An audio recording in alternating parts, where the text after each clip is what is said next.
في أجواء مليئة بالحماس وبين محبيه الذين حضروا حفله المميز في جدة التقى صباح العربية بالفنان الشامي. حدثنا عن رده على ما قيل عنه من قبل كبار النجوم وعودته للون الغناء المفضل بعد فترة من التجارب المتنوعة، وأيضا كلمنا عن جديده. ما المزيد مع الزميلة سهى وعد.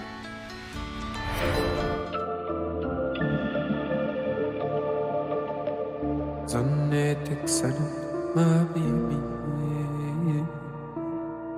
بعد كل الكلام شو عادي. يسعد صباحكم مشاهدينا، اهلا وسهلا فيكم معنا. اليوم عندنا مفاجأة مرة حلوة ولقاء كلكم تحبوا انكم تشوفوه. هو لنجم منورنا في جدة اكيد الشامي اللي معنا اليوم. اهلا وسهلا فيك حبيبة قلبي، اهلا فيك. نورنا. نور نوركم ونور البلد يلي معبي الدنيا صراحة. انت طبعا شايف اليوم كيف الجمهور مرة كبير، كلهم جايين عشانك.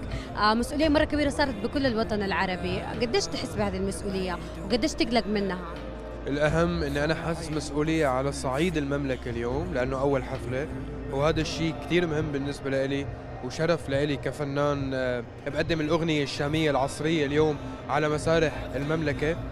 فإن شاء الله تكون تجربة ناجحة والجمهور يكون مبسوط ونعاود ونضل نعيدها للأبد. انت انتشرت بالاغنيه الشعبيه العصريه والناس مره حابينك فيها، بس حاسس انه شويه بدك تجرب الوان ثانيه، جنرات مختلفه. أنا جربت، أنا طلعت عن المألوف بهي السنة. طلعت عن المألوف بتحت سابع أرض، شاركت مسلسل مع النجم تيم حسن. وكمان جربت أطلع عن المألوف بأغنية جيناك، والحمد لله هلا حتسمع الجمهور كله عم بيغنيها. وجربت أطلع عن المألوف مع نجم الجيل تامر حسني، وقدمنا الأغنية المصرية والشامية مع بعض.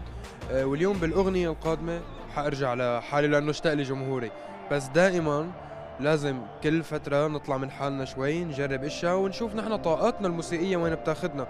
بجوز نصيب بجوز نخيب، بس الأهم إنه نحن دائما عم نقدم شيء جديد ومميز للجمهور. في مطالبات كتير بديو لازم من بعد الأعمال الناجحة اللي صارت، فمين على بالك ديو لو كان صوت نسائي من حيكون؟ يعني صراحة في كتير أسماء أتشرف إني أنا أنزل معهم بعمل واحد.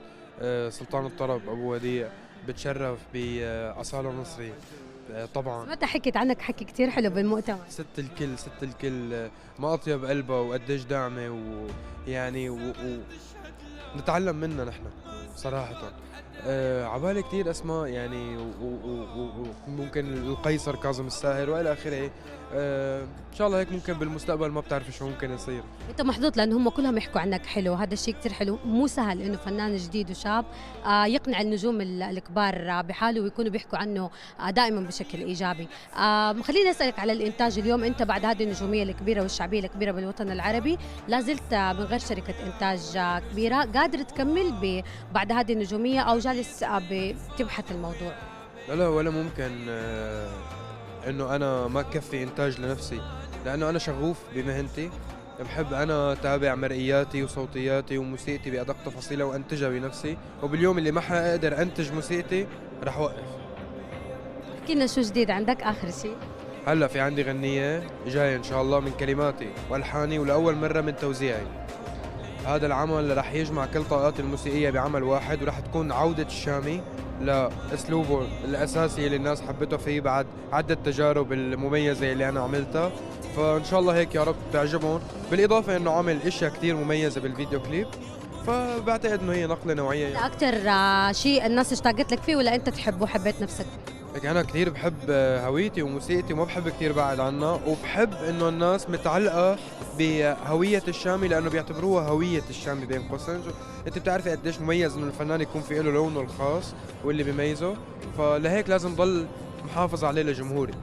نورتنا، شكرا لك حبيبة قلبي، النور نوركم، وأنا بحبكم كتير، وإن شاء الله أول حفلة مش الأخيرة.